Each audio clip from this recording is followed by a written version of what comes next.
नमस्कार विद्यार्थियों, Gyandeep group of school एसएनपीएस में हिंदी की 9वीं कक्षा में आप सबका स्वागत है। आज हम क्षितिज भाग ए के अंतर्गत रसखान द्वारा रचित सवैया पढ़ेंगे। इसमें रसखान जी ने श्री कृष्ण के प्रति अपने प्रेम भाव को व्यक्त किया है। आइए रसखान जी के बारे में जान लेते हैं। रसखान जी कृष्ण भक्त कवि हैं और इनका सूफी कवियों में सबसे स्थान माना जाता है। इनका जन्म दिल्ली के आसपास 1548 ईस्वी में माना गया है। इनका मूल नाम सैयद इब्राहिम था। ये जाति से मुसलमान थे। श्री कृष्ण के प्रति इनके प्रेम भाव को देखकर गोस्वामी विठलनाथ ने इन्हें अपना शिष्य बना लिया और श्रीनाथ के मंदिर में माना जाता है कि कहा जाता है कि श्रीनाथ के मंदिर में इन्हें श्री कृष्ण के साक्षात दर्शन हुए थे। तभी से ये ब्रजभूमि में बस गए और इनकी मृत्यु 1628 के आसपास मानी जाती है। इनकी दो प्रमुख रचनाएं प्राप्त होती हैं, प्रेम वाटिका और रसखान सुजान रसखान। इनकी रचनाओं में श्री कृष्ण के प्रति कहने का क्या भाव है, इन्होंने जितनी भी रचनाएं लिखी हैं उन सब में श्री कृष्ण के प्रेम भाव को, आगाध प्रेम को व्यक्त किया गया है। इन्होंने चाहे जड़ हो, चेतन हो, प्रकृति का कोई भी क्षेत्र है, उन सब में श्री कृष्ण के प्रेम भाव को व्यक्त किया है। रसखान जी की भाषा ब्रज रही है।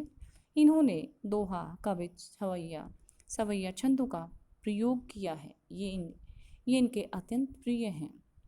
भाषा को अधिक प्रभावशाली बनाने के लिए इन्होंने लोकोक्ति, मुहावरे और अलंकारों का भी सहज प्रयोग किया है।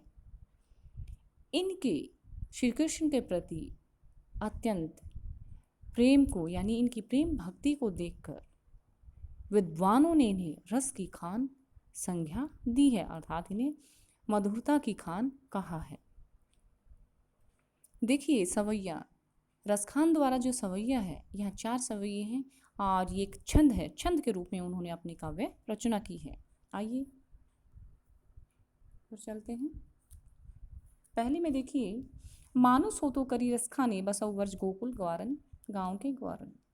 यहाँ पर रसखान जी श्री कृष्ण के प्रति और उस ब्रजभूमि के प्रति अपने प्रेम को या लगाव को व्यक्त करते हुए कह रहे हैं कि यदि मैं अगले जन्म में मनुष्य के रूप में जन्म लूँ तो बसौ ब्रज गोकुल गांव के, तो मैं गोकुल में यानी ब्रज में ही मेरा निवास हो और मैं गांव के बीच में ही यानी गोकुल गांव के बीच जो ग्वाले हैं उन्हीं के बीच में निवास करूं। कहने का क्या भाव है कि मैं जब भी जन्म लूँ, मनुष्य के रूप में जन्म लूँ, तो ग्वालों के साथ ही मैं घूमूं फिरूं।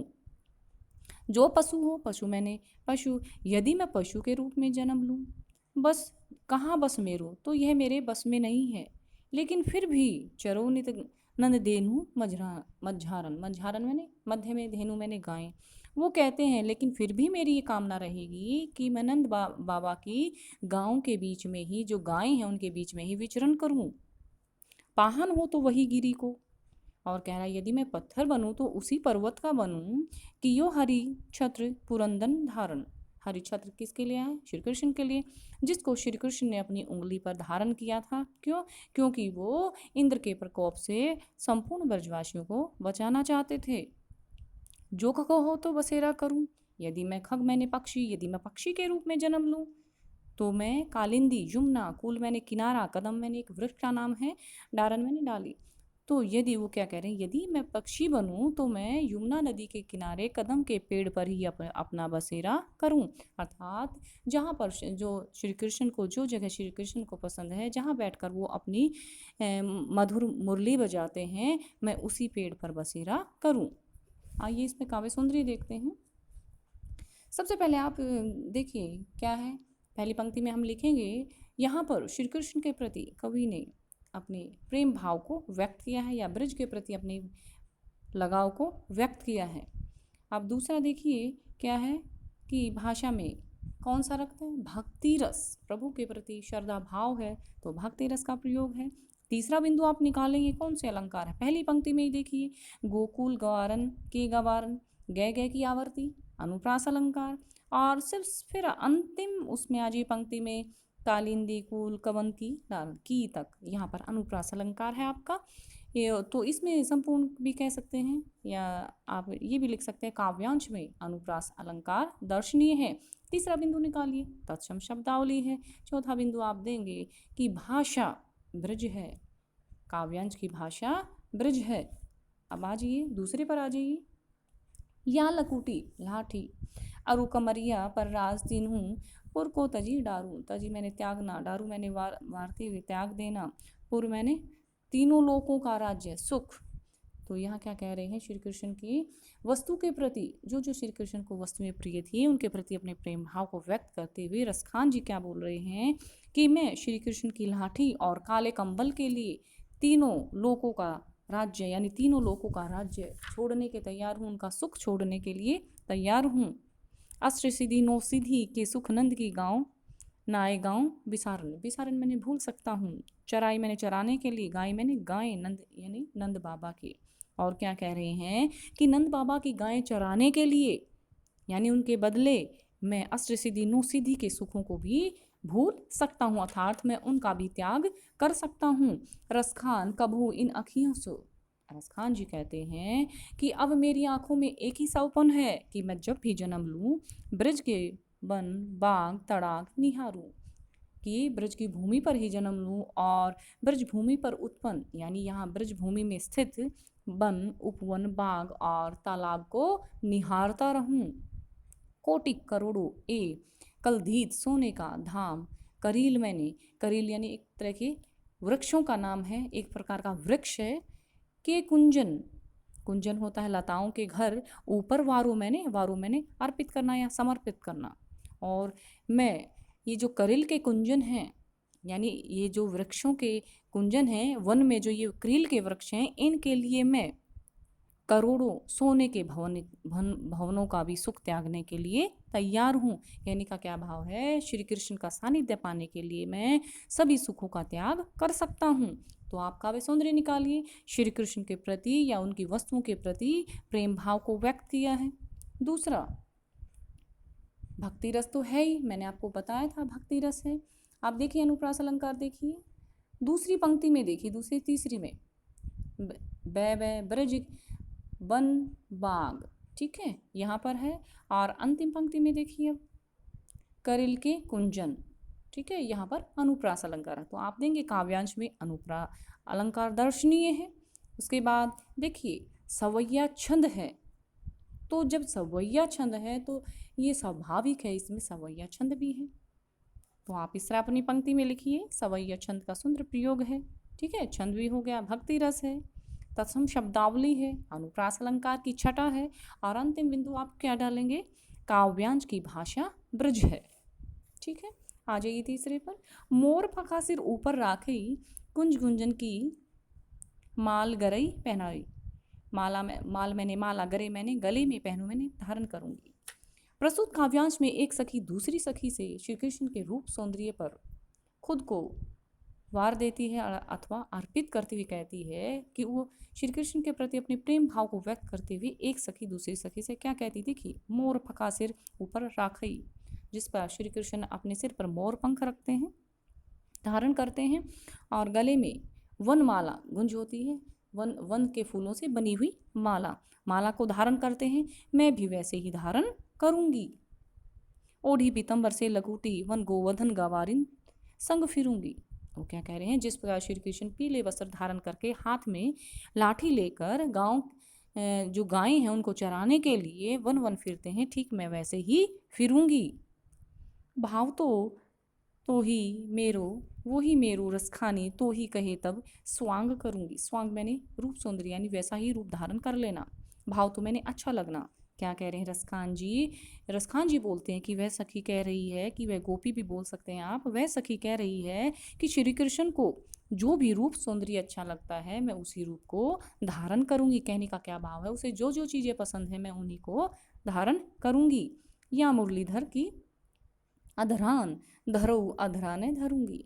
देखिए, लेकिन मैं उनकी मुरली को कभी भी धारण नहीं, अपने होठों पर, अधरान है होठों पर कभी धारण नहीं करूंगी, क्योंकि वह मुरली हमें श्री कृष्ण से दूर रखती है। आप काव्य सौंदर्य देखिए, श्री कृष्ण की वस्तुओं के प्रति या गोपी का श्री कृष्ण के प्रति प्रेम व्यक्त हुआ है।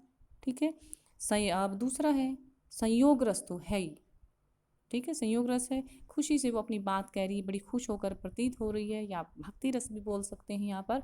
तीसरा आपका तत्सम शब्दावली है। चौथा अलंकार है आपका, इसमें देख लीजिए, हाँ जी, दूसरी पंक्ति में देखिए गोधन गवारिन, यहाँ पर अनुप्रास अलंकार। और अंतिम पंक्ति में देखिए या मुरली की अर्धान, देखिए अर्घान फिर अध्रान, देखिए ध्यान दीजिए, एक शब्द दो बार आया है, यानी एक ही शब्द बार बार आकर उसके लेकिन अर्थ अलग अलग हैं। तो यहाँ पर क्या हो गया, यमक अलंकार, एक शब्द दो बार आए लेकिन अपना अर्थ अलग अलग दे, ठीक है। एक अर्धान मुरली हो गया होठों पर, दूसरी अर्धान नहीं धरूंगी, यानी दो हो गए, अधरा मैंने धारण करना, तो यहाँ यमक अलंकार है आपका। और भक्ति रस तो मैंने आपको बताया ही है। छंद आपका सवैया है, सवैया छंद में लिखा है तो स्वाभाविक है, सवैया छंद है आपका इधर। और भाषा शैली ब्रज है। आ जाइए अब आगे, आपका अंतिम और चौथा सवैया है, देखिए कानिनी, कानिनी ते उंगरी, कानिन मैंने कानों में, उंगली मैंने उंगली डाल लेना, रभियो मेरे रखते हुए जो भाई मुरली, जब मुरली धुनी मंद बजाई। क्या कह रही हैं कि जब भी श्री कृष्ण, गोपी, एक गोपी दूसरी गोपी से बोल रही है, अभी मैंने बताया था, एक सखी दूसरी सखी से कह रही है कि मैं सब कुछ धारण करूंगी, वही बात आगे चल रही है, ध्यान दीजिए।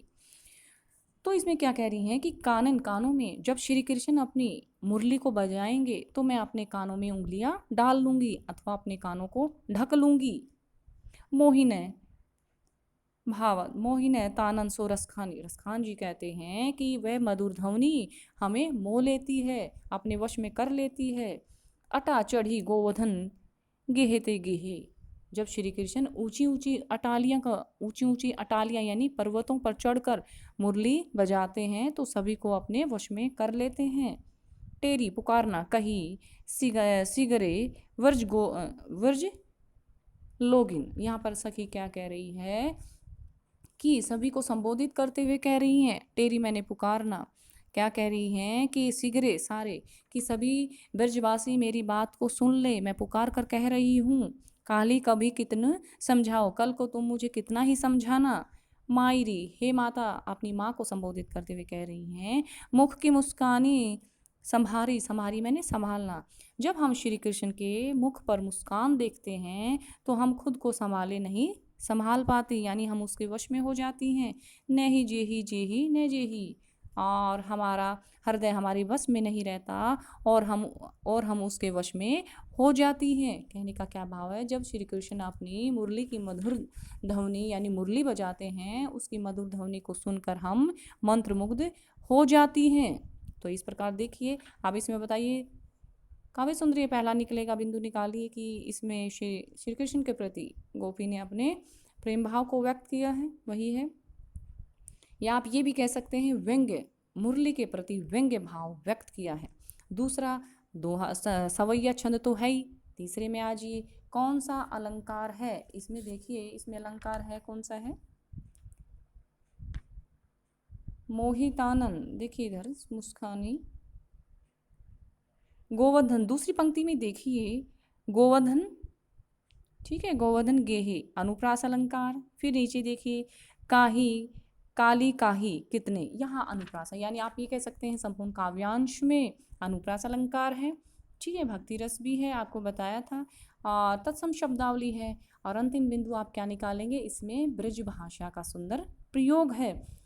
अब इस प्रकार देखिए, ये आपका था काव्यांश जो संपन्न हो चुका है, आपको समझ में आ गया होगा। धन्यवाद।